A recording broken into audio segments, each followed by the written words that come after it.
सभी को जय मसीह की। प्रभु आप सभी को बहुत आशीष दे। जैसे कि आपने पढ़ा है कि खाना बनाते और खाते समय कभी कुड़कुड़ाना नहीं चाहिए। ऐसा क्यों है? अगर कुड़कुड़ा गए तो क्या होगा, अगर नहीं कुड़कुड़ाए तो क्या होगा? सबसे पहली बात यह है कि अगर कोई भी व्यक्ति कुड़कुड़ाता है तो कुड़कुड़ाना ये परमेश्वर को नहीं भाता है। कुड़कुड़ाना एक दुष्ट आत्मा का काम है। कुड़कुड़ाने के कारण है ना, बहुतों ने बहुत कुछ खो दिया। अगर हम पढ़ें पुराने नियम में तो कुड़कुड़ाने के कारण इजरायलियों का 40 दिन का सफ़र 40 साल का हो गया। उनको सब कुछ तो मिला, लेकिन कुड़कुड़ाने के कारण उनके प्राण नाश हो गए। और एक के अंदर से कुड़कुड़ाहट दूसरों में गई, दूसरे से तीसरे में गई। इसी प्रकार से कुड़कुड़ाहट वाली दुष्ट आत्मा होती है जो ट्रांसफ़र होती है।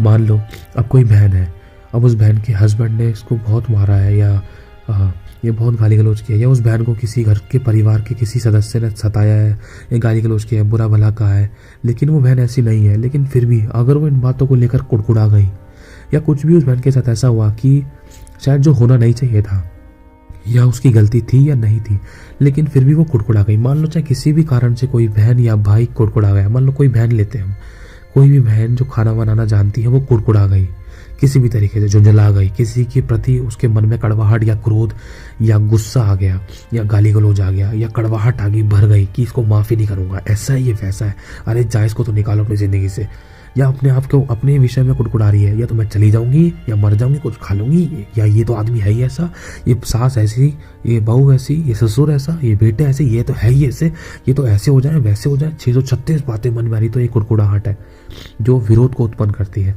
अगर इसी कुड़कुड़ाहट के साथ कोई बहन खाना बना रही है तो वो कुड़कुड़ाहट वाली गंदी आत्मा उस खाने के अंदर मिक्स होती है। समझना, अगर आप शांति के साथ खाना बनाओगे, प्रेम के साथ, नम्रता के साथ, दीनता के साथ, आनंद के साथ, खुशी के साथ, आराधना करते हुए खाना बनाओगे तो प्रभु का अभिषेक उसके अंदर ट्रांसफर होगा।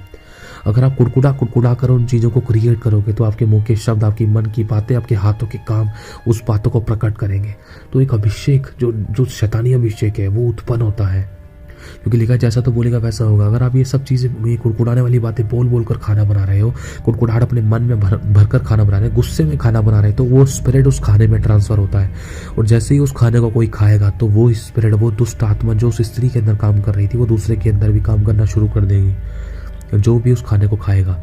इसीलिए कभी भी कोई खाना बनाता है, चाहे कोई बहन है या कोई भाई है, तो प्लीज़ बिना कुड़कुड़ाई खाना बनाए। अगर कोई बात घर में हो भी गई है तो मेल मिलाप कर ले, पहले शांति रहे, या माफ़ कर दे तुरंत। चाहे सामने वाला माफ़ नहीं करे कोई बात नहीं, लेकिन आप माफ़ी मांग लो, माफ़ी मांग कर आगे बढ़ जाओ। अगर आप खाना बना रहे हो तो एक छोटी सी अपने लिए प्रार्थना करो, खाने के लिए प्रार्थना करो, प्रभु मुझे अपनी शांति से भर, मुझसे जो गलती हुई है शब्दों से, विचारों से, कामों से, व्यवहारों से, प्रभु तू मुझे क्षमा कर। या मैंने कुछ ऐसा कहा जो मुझे नहीं कहना चाहिए था, या मन में कुछ किसी के प्रति ऐसा सोचा भी तो जो मुझे नहीं सोचना चाहिए था, प्रभु आप मुझे क्षमा करो।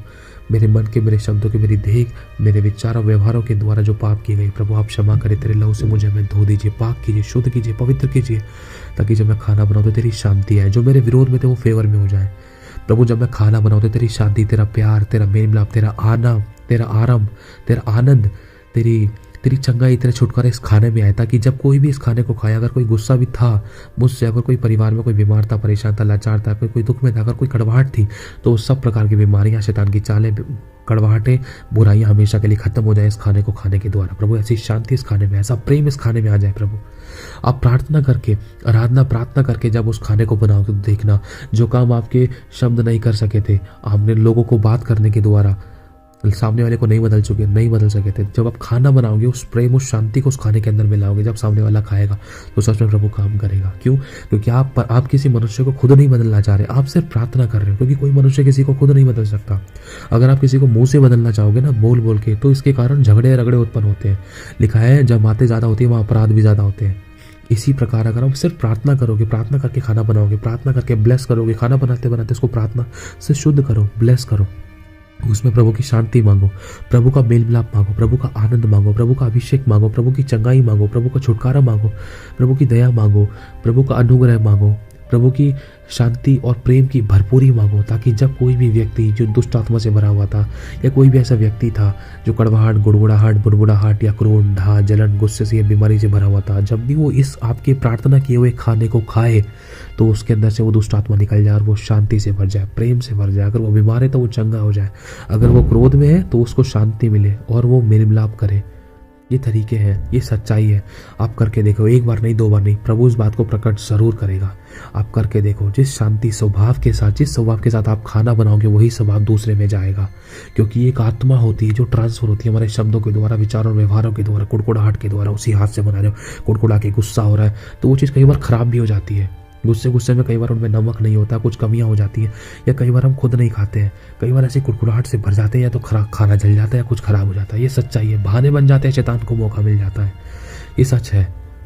किसी को शायद इस बात पे भरोसा हो या ना हो, लेकिन मैं इन बातों को जानता हूँ, ये हकीकत है।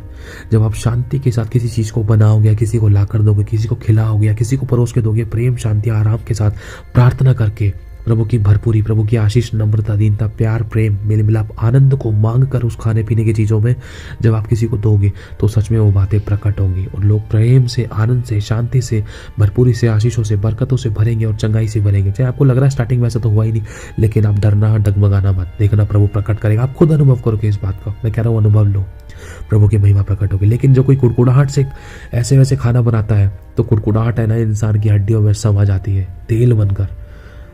मेरे भाइयों और बहनों, प्रभु नहीं चाहते, ये दर्द पीड़ा को उत्पन्न करती है, बीमारियों को उत्पन्न करती है। कुड़कुड़ाहट एक दुष्ट आत्मा है। जैसे यीशु ने कहा था अपने चेलों को तुम्हें शांति मिले, तो चेलों के अंदर शांति आ गई थी और उसी समय वो शांत हो गए, वो चुप हो गए, वो खुश हुए।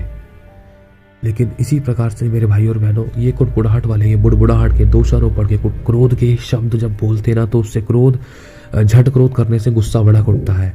अगर हम नीति वचन पढ़े तो बहुत सी बातें क्रोध के बारे में है ना, हमारे शब्दों के बारे में है। जीव के वश में जीवन और मृत्यु दोनों है, जो इसे काम में लाना जानता है वो इसका फल भोगेगा। अगर आप अपनी जुबान को शांति, प्यार, प्रेम, मेल मिलाप को लेकर जब आप खाना बनाओगे और उस खाने के ऊपर आप हाथ रख के दुआ करोगे, या खाने पर हाथ भी ना रखो, आप सिर्फ शब्द बोलो, प्रभु जो ये खाना बना रही, जो ये आटा मार रही, जो सब्जी बन रही है, प्रभु उसमें तेरा प्यार आए, मेल मिलाप आए, शांति आए, आराम आए, आनंद आए। जब आप उस शब्द को, अपनी जुबान को सही प्रकार से इस्तेमाल करोगे ना तो आप इसका फल भोगोगे। ये पलटकर आपको अच्छा मिलेगा, आपको और आनंद मिलेगा, आपको खुद शांति मिलेगी, प्रेम मिलेगा। जो विरोध में थे वो फेवर में आएंगे, वो खुद बड़ाई करेंगे, प्रभु की महिमा करेंगे।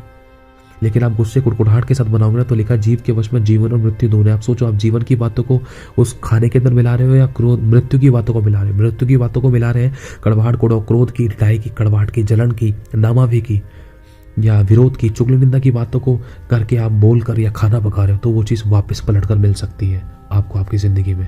लेकिन अगर आप अच्छा करके बना रहे हो तो वो चीज़ आपको पलट कर मिलेगी आपको आपकी ज़िंदगी में। ये सच है। जब आप शांति, क्योंकि लिखा है जैसे तू बोएगा वैसे तू काटेगा। अगर आप अच्छा बोगे तो अच्छा बढ़कर मिलेगा, अगर आप बुरा बोगे तो ये तो एक इंसान बुरा बोता है तो उसको बुरा बढ़कर मिलता है। तो इसी प्रकार से अच्छा भी है। इसलिए जितना हो सके उतना हमें अच्छा बोना और प्रार्थना करके खाना बनाओ, प्रार्थना करके सब्जियां काटो, प्रार्थना करके खाने में नमक मिर्च मिलाओ, प्रार्थना करके, और जब खाना तैयार हो जाए उसके ऊपर प्रार्थना करो, हाथ बढ़ाओ, अपने दूर से ही हाथ बढ़ाओ, ये नहीं कि हाथ अपने जला लो, ध्यान से हाथ बढ़ाओ और दुआ करो, प्रभु तेरी शांति आ जाए। इसमें कुछ कमी पेशी भी थी ना तो प्रभु कमी दूर हो जाए। जब कोई खाए तो खाने में टेस्ट आए, कोई कमी पेशी ना हो, प्रभु तेरा प्रेम आ जाए। मैं कह रहा हूँ अगर कोई कमी पेशी भी थी ना तो सच में पर आपके द्वारा की गई प्रार्थना सामने वाले को नम्र और दीन कर देगी। हो सकता है बिना नमक का खाना भी वो खा जाए और आपको कुछ ना बोले। ऐसा मेरे साथ बहुत बार हुआ है, ये प्रभु का अनुग्रह है, बहुत बार हुआ है मेरे साथ। लेकिन जब ये चीज़ें मेरी ज़िंदगी में नहीं थी ना तो मैं बहुत भड़कता था, बहुत गुस्सा करता था, अपना अनुभव बताया मैंने आपको। लेकिन जब आज कई बार खाने में नमक भी नहीं होता ना तो प्रभु उतने प्रेम से मुझे खाना खिलाता है, प्रभु याद दिलाता है, देख तेरे साथ मैं भी खा रहा हूँ, तो चुप रहे। चाहे बात कुछ भी हो, चाहे बहाने कुछ भी हो, लेकिन मैं लड़ नहीं पाता अपनी पत्नी से। प्रभु ने मुझे नम्र रहना सिखाया है, हर बात में धन्यवादी रहना है। प्रभु नम्र और दीन और सहनशील रहना सिखाया है ना। ये एक बार में नहीं हो जाता, बीज बोते रहना है, फल प्रभु अपने समय पर प्रकट करेगा। हालेलुया। और चीज़ बहुत महत्वपूर्ण है आप लोगों को बतानी है। जैसे कभी भी आप खाना परोस रहे हो या बना रहे हो, बनाते समय, परोसते समय, खिलाते पिलाते समय अगर आप दे रहे हो, बाई चांस पहले प्रार्थना करना भूल गए तो आप बाद में भी कर सकते हो कि प्रभु यीशु तेरे लहू की सामर्थ इस खाने पीने में आ जाए, इससे हमें से किसी को भी कोई नुकसान ना हो, सारा किया धरा बेअसर हो जाए, और प्रभु तेरी शांति, तेरा प्यार, तेरी चंगाई इस खाने में आ जाए। यीशु तेरे नाम से इस प्रार्थना को मांगते हैं, आमीन। बस इतना कह दो, ये भी बहुत है। ये नहीं कि किसी अन्य जाति के सामने, दूसरों के सामने हम जोर जोर से प्रार्थना ही कर रहे हैं या ज़्यादा दिखा रहे हैं, शो ऑफ कर रहे हैं, है ना। इस चीज़ के कारण भी शैतान को अवसर ना मिले। कोई ये ना सोचे कि कोई झाड़ फूक, कोई तंत्र मंत्र कर रहा है। हालांकि हम ऐसे कर नहीं रहे, हम तो सिर्फ प्रार्थना कर रहे हैं। लेकिन दूसरे लोग गलत सोच सकते हैं, दूसरों की सोचों को नहीं पकड़ सकता कोई इंसान, है ना। इसीलिए हम तरीके से गुप्त में 2 शब्द भी बोलेंगे वो भी बहुत है। प्रभु तेरे नाम से प्रार्थना से इस खाने को शुद्ध करते हैं, पीने की वस्तु को शुद्ध करते हैं, इससे किसी को कोई नुकसान ना हो, बस ये भी बहुत है। ठीक है, इस तरीके से हम कर सकते हैं, ये तरीका है। अगर कोई आपको दे रहा है तो उसको प्रार्थना करके ही खाओ। मन में 2 शब्द बोल दो, यीशु तेरे लहू से इस खाने पीने की वस्तु को शुद्ध करता हूँ, मुझे कोई नुकसान ना हो जब मैं खाऊं पीऊं, जो और कोई मुझे नुकसान ना होने पाए। इस तरीके से आप प्रार्थना करके बस खा पी सकते हो, धन्यवाद करके। धन्यवाद यीशु इस भोजन के लिए, धन्यवाद यीशु इस पानी के लिए, धन्यवाद प्रभु तेरी लहू की सामर्थ्य इसमें आ जाए, मैं विश्वास से इसको खाता हूँ अपने लिए, आमीन। मुझे कोई नुकसान नहीं होगा, आमीन। इस तरीके से आप कर सकते हो। ठीक है, तो ध्यान रखना। जय मसीह की सभी को, प्रभु सभी को बहुत आशीष दे।